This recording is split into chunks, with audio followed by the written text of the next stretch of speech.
Enjoy this fun photo collage of some of your favorite stars and politicians who speak about the need to reduce our carbon footprint, but who are always on private planes. That's right, all of them. If you don't see a celebrity's picture here, it's because we weren't allowed to use it. Or their series got canceled. Bill Maher just exposed the hypocrisy of Hollywood's woke elites, and it was comedy gold. From George Clooney's performative politics to Bernie Sanders' millionaire morals, Maher torched the double standards without mercy. It was blunt, brutal, and long overdue. Let's get into it. Humans are not good people.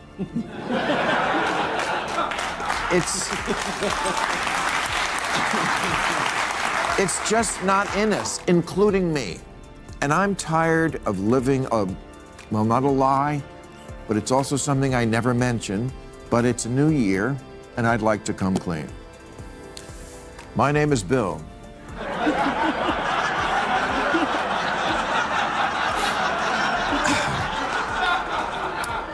And I fly private.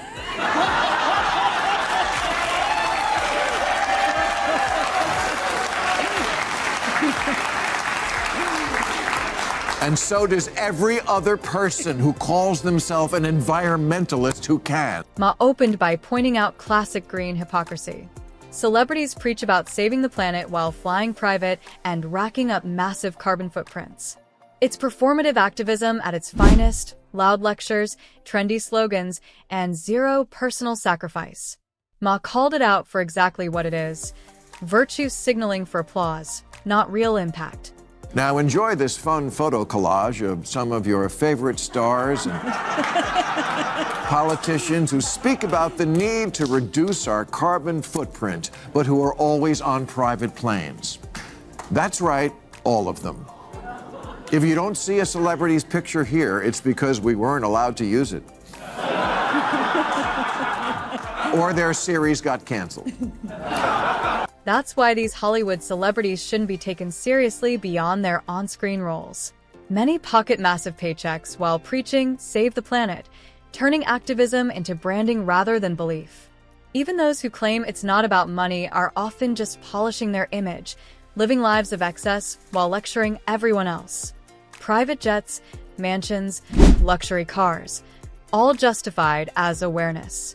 And seeing Bernie Sanders comfortably mingling with the Hollywood elite only made the hypocrisy harder to ignore.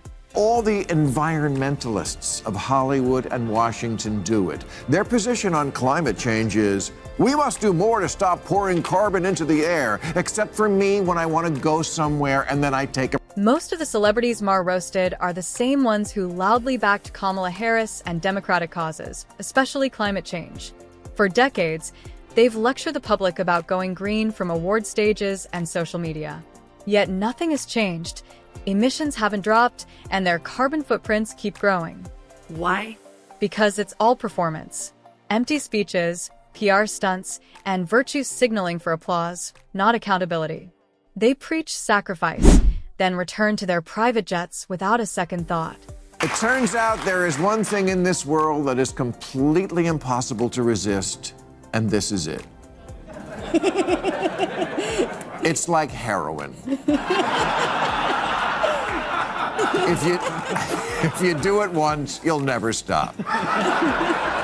There are two kinds of people in the world: those who fly private and those who would if they could.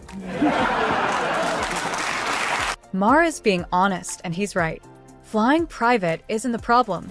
Pretending to be morally superior while doing it is.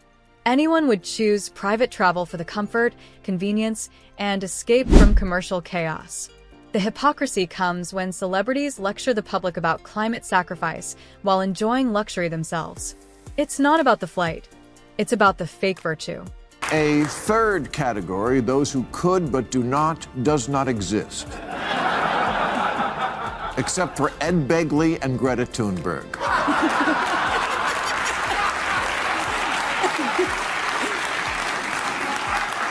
And that's why you never see a picture of her smiling. Ed and Greta, that's who walks the walk. Everyone else is full of and I'm done being full of I have my doubts about Greta Thunberg and often find her activism performative, but on this point, I agree with Maher. Unlike Hollywood elites who preach climate virtue while flying private, Greta actually practices what she preaches. Whether by train or boat, she lives by the standards she demands from others. Love her or hate her, at least her message is consistent, something most celebrity activists can't claim. I can take being a bad environmentalist because almost all of us are, but I can't take being a hypocrite. Now, I always justified renting a plane because I only used it for work and literally could not get to most of my stand-up gigs on time any other way. How do you think I did it all those years? I said goodnight here at 8 p.m. and was on stage in Vegas at 10. But I don't need to do stand-up, like tomorrow night in Albuquerque. Bill Maher exposed how wokeness hollowed out once strong institutions like the ACLU, turning defenders of free speech into guardians of feelings. From media and corporations to civil rights groups, principle has been replaced by virtue signaling. Maher's message is simple. This isn't progress. It's cultural decay disguised as compassion. And outside of heads of state, almost everyone else could fly commercial. Why don't they? Ask anyone who tried to get home for Christmas last year. And don't tell me the younger generation is better. They're not. They're just poorer. They're actually worse. This is who they look up to. The family where everyone has their own private jet. And kids love Bitcoin, which, to determine the value of, takes an amount of computer processing that uses more electricity than some whole countries.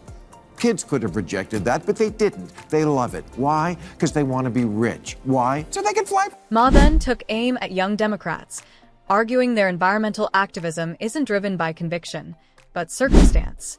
Despite endless protests and climate conferences, he joked that it's easy to be green when you're broke. According to Maher, give them the wealth and luxury they criticize, and they'd behave no differently. In his view, much of their activism is simply poverty dressed up as virtue.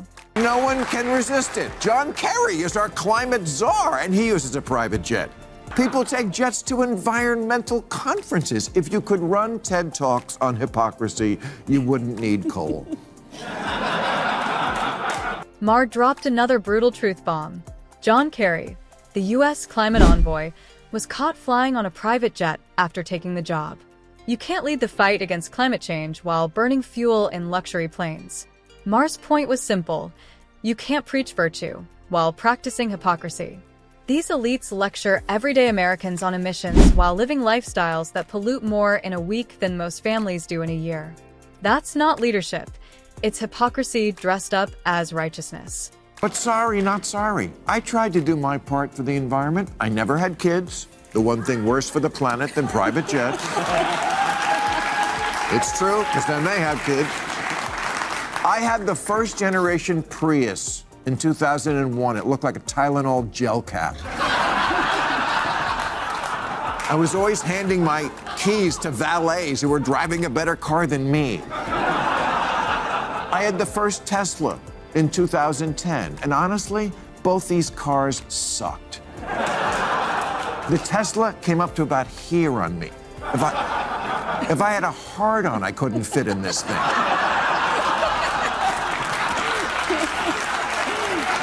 The rest of Maher's rant mixed self-awareness with classic self-praise. He noted that he drives a Tesla and hoped others would follow, but admitted most people didn't. As more Americans learned about electric cars, the cost, charging hassles, battery issues, and reliance on fossil fuel power, they stuck with gas vehicles. Maher sarcastically acknowledged that the green dream hasn't caught on, becoming yet another case where virtue signaling collided with reality.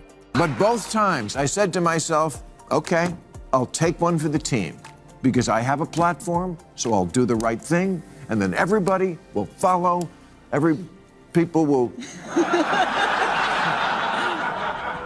Nobody followed.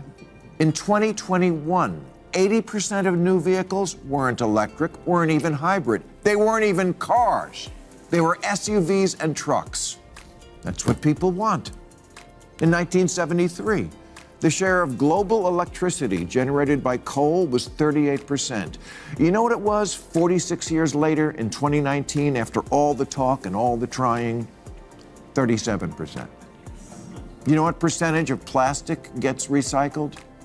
5%. Those blue bins that are everywhere, they're not full of bottles, they're full of In the end, Maher exposed a simple truth. People love talking about doing good, but hate living by it. We preach climate virtue, then choose convenience every time. That's why nothing changes, not because of ignorance, but hypocrisy. Until politicians, celebrities, and activists practice what they preach, it's all just noise. And with that, we wrap up today's video.